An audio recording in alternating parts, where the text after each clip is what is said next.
تاریخ تصوف میں کچھ نام ایسے ہوتے ہیں جو وقت گزرنے کے بعد بھی روحوں پر اثر رکھتے ہیں۔ انہی عظیم شخصیات میں ایک نام حضرت پیر سید جماعت علی شاہ رحمۃ اللہ علیہ کا بھی ہے۔ حضرت پیر جماعت علی شاہ لسانی رحمۃ اللہ علیہ برصغیر کی ان عظیم روحانی شخصیات میں شامل تھے جنہوں نے لاکھوں دلوں کو دین اور محبت رسول صلی اللہ علیہ وآلہ وسلم سے جوڑا، لیکن آپ کی زندگی کا ایک ایسا پہلو بھی تھا جس نے لوگوں کو حیرت میں ڈال دیا، ایک ایسا لقب جو ہر کسی کو نہیں دیا جاتا۔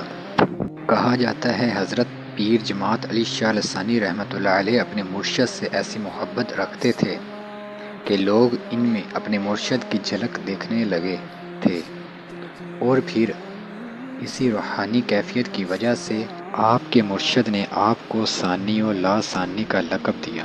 آج جب دنیا مادیت میں کھو چکی ہے، جب دلوں سے ادب، اخلاص اور روحانیت کم ہوتی جا رہی ہے، ایسے وقت میں حضرت پیر سید جماعت علی شاہ لسانی رحمۃ اللہ علیہ کی زندگی ہمیں ایک عظیم سبق دیتی ہے۔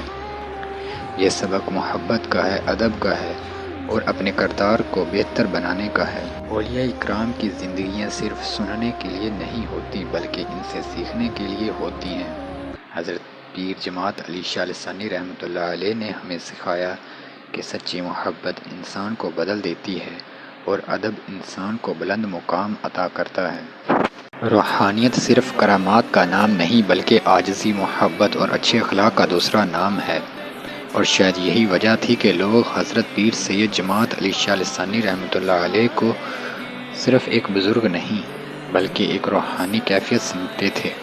اللہ تعالی ہمیں بھی اولیاء اکرام کے ادب، اخلاص اور محبت کی دولت عطا فرمائے، آمین۔ اگر آپ کو یہ روحانی واقعہ پسند آیا ہو تو ویڈیو کو لائک کریں، چینل سبسکرائب کریں اور کمنٹ میں درود شریف ضرور لکھیں۔